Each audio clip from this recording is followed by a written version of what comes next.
बिस्मिल्लाहिर्रहमानिर्रहीम। अस्सलाम वालेकुम वरहमतुल्लाहि वबरकातुहू। राजा आबिद अयूब मेमरदिला कौंसल कोटली 16 चढ़ोई आज़ाद कश्मीर से। चंद रोज कबल एक वाक़या रुनमा हुआ।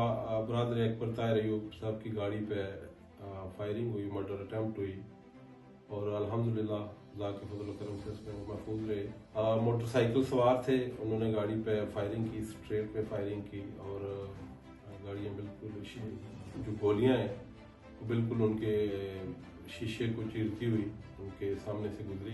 बहुत सारे दोस्तों ने, साथियों ने पूरी दुनिया से व्हाट्सएप पे, टेलीफोन पे, सोशल मीडिया पे मैसेज किए, लेकिन मैं मादर था उनकी तबीयत की नासाजी की वजह से सबको बर वक्त जवाब नहीं दे सकता। बहुत सारे लोगों ने पूछा कि कोई किसी से कोई रंजिश, तो मैं ये बताता चलूँ कि ज़ाती तौर पर हमारी किसी के साथ या ख़ानदानी तौर पे या सियासी तौर पे या इलाकाई तौर पे कोई रंजिश, बगावत, दुश्मनी कतई तौर पर नहीं है। ताहिर अयूब साहब ने पुलिस डिपार्टमेंट में सर्व किया है और ये जो वाक़या है उनकी जो सरकारी पोजीशन रही है डिपार्टमेंट के अंदर, उसकी वजह से दौरान सर्विस मुख्तलिफ किस्म के ड्रग माफिया को उन्होंने काफिर किरदार तक पहुँचाया, या फिर उस सिलसिले की एक कड़ी हो सकती है या फिर वो जो ड्रग माफियाज हैं उनकी जो सरपरस्ती करने वाले जो अनासर हैं वो इसमें शामिल हो सकते हैं। पुलिस जो है वो इन्वेस्टिगेशन कर रही है, तफ्तीश कर रही है, लेकिन मैं समझता हूँ कि जो तफ्तीश का अमल है वो उस तरह से नहीं है जिस तरह से होना चाहिए। पुलिस को यकीनी तौर पर जो है वो अपना तफ्तीश का दायरा कार वसी करना पड़ेगा और मुख्तलिफ जो पहलू हैं उनको मलूज़ हाथ रखना पड़ेगा, या फिर अगर किसी तरफ से कोई पॉलिटिकली इन्वॉल्वमेंट है या पुलिस डिपार्टमेंट के अंदर से कोई मुदाखलत है तो इस बात को भी सामने आना चाहिए। यानी कि इंसाफ के असूल के लिए ये ज़रूरी नहीं है कि लोग लाठियाँ, कुल्हाड़ियाँ, डंडे, सोटे उठा के वो सड़कों पर निकल आए और अपने इंसाफ के लिए लड़ें। कानून और आइन की बालादस्ती होनी चाहिए और मैं इसका एहतराम करता हूँ। कानून और आइन को यकीनन मुकद्दम होना चाहिए और सबके लिए बराबर है।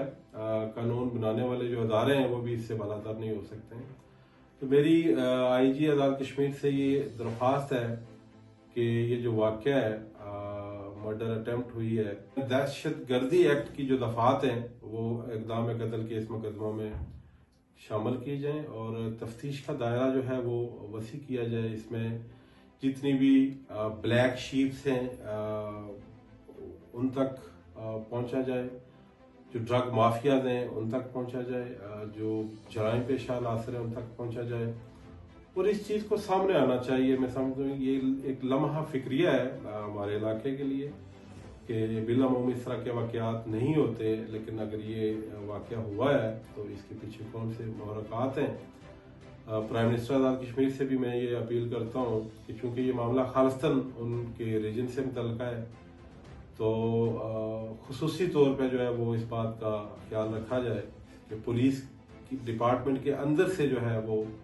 किसी भी किस्म की इन्वॉल्वमेंट नहीं होनी चाहिए और शफाफ बुनियादों पे जो है वो इसकी इंक्वायरी होनी चाहिए। उम्मीद है इंशाअल्लाह जो लोग इस वाक़या में मुलव्वस हैं वो ज़रूर अपने काफिर किरदार तक पहुँचेंगे और वो ज़रूर सामने आएंगे। आज़ाद कश्मीर के जो पुलिस अफसरान हैं उन पर हमें भरपूर एतमाद है। SP कोटली हैं, आबिद मीर साहब हैं और DIG मीरपुर चौधरी फैयाज साहब हैं। तो मेरी IG साहब से ये भी दरख्वास्त है कि DIG चौधरी सजाद की सरबराही में एक तहकीकाती कमेटी बनाई जाए जो इस सारे मामले की शफाफ और मुनसिफाना बुनियादों पर वो इसकी इंक्वायरी करे, जो लोग इसमें मुलव्वस हैं उनको काफिर किरदार तक पहुँचाया जा सके। बहुत शुक्रिया।